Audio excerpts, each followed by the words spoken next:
एक शानदार शख्सियत की मलिका, पहली ही फिल्म से सफलता का स्वाद चखने वाली हीरोइन, एक झटके में लाखों लोगों को अपना दीवाना बनाने वाली एक्ट्रेस और फिर अंडरवर्ल्ड डॉन के साथ अपने रिलेशन के चलते अपना करियर तबाह करने वाली अदाकारा। जी हाँ, हम बात मंदाकिनी की कर रहे हैं, जिनका जन्म पश्चिमी उत्तर प्रदेश के नामी शहर मेरठ में हुआ था। माता पिता ने मंदाकिनी का नाम रखा था यास्मीन। इनके पिता का नाम जोसेफ था और वो एक ब्रिटिश थे। इस तरह इनका पूरा नाम था यास्मीन जोसेफ। इनकी माँ का नाम था मुन्नी और एक कश्मीरी मुस्लिम थी। जोसेफ संग उनकी शादी हुई थी। पहली शादी से उन्हें एक बेटी थी जिसका नाम था परवीन खान। यास्मीन के दो भाई और एक बहन और थी। यास्मीन का बड़े भाई का नाम है भानु और छोटे भाई का नाम है रुस्तम। यास्मीन की बहन का नाम छोटी था और वो डाउन डिस्ट्रोम से पीड़ित थी और साल 2013 में उनकी मौत हो गई। आपको बता दें कि यास्मीन के भाई बहन की कोई तस्वीर इंटरनेट या किसी और पब्लिक डोमेन पर मौजूद नहीं है।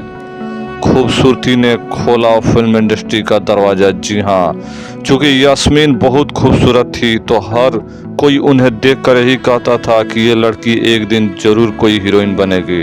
लोगों से मिलने वाली इस तारीफ ने कम उम्र से ही यास्मीन को फिल्म इंडस्ट्री की तरफ अट्रैक्ट करना शुरू कर दिया था।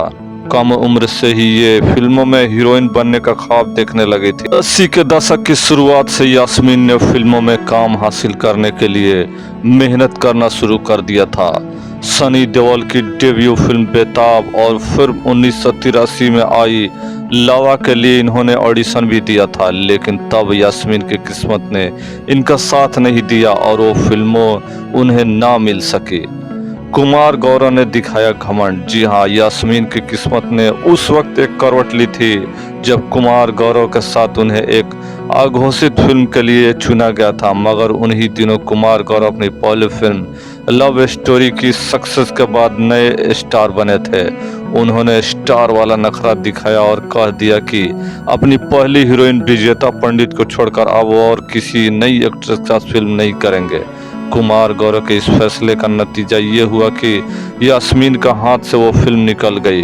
यास्मीन को निराशा तो काफी हुई, लेकिन उन्हें हार नहीं मानी।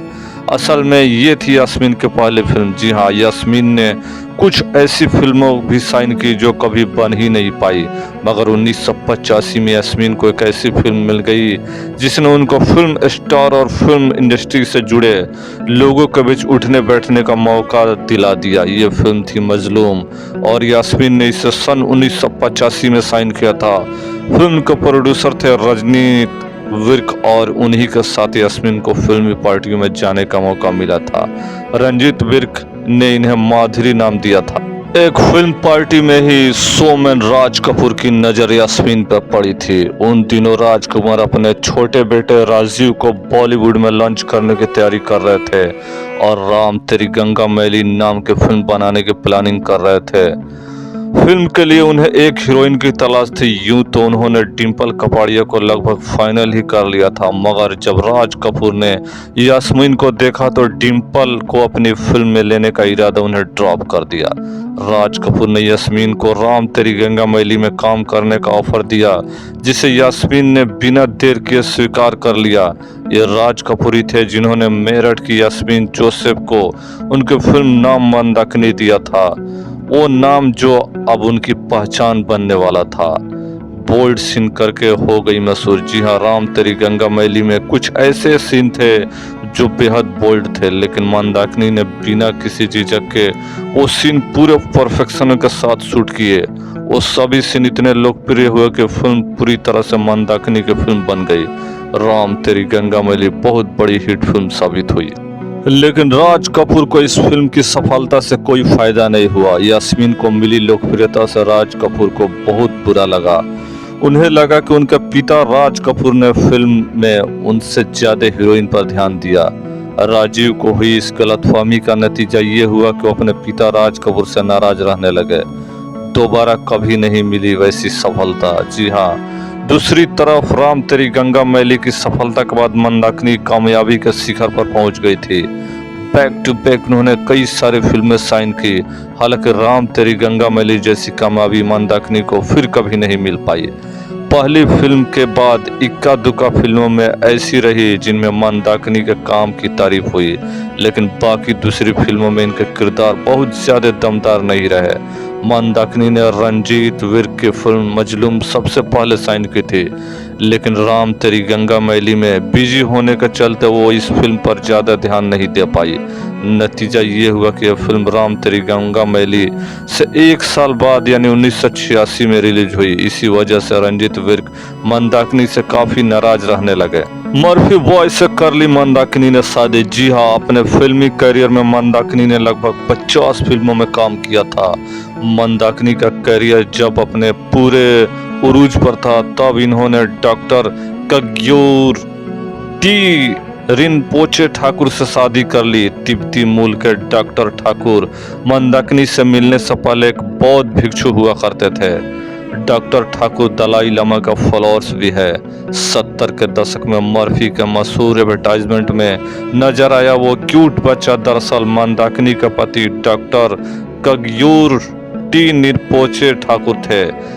जब दाऊद संग हुआ मंदाकिनी का नाम, शादी के कुछ साल बाद ही मंदाकिनी उस वक्त विवादों में आ गई जब अंडरवर्ल्ड डॉन दाऊद इब्राहिम के साथ इनकी कुछ तस्वीरें सामने आई। उन तस्वीरों में ये दाऊद संग दुबई में मैच देख रही है।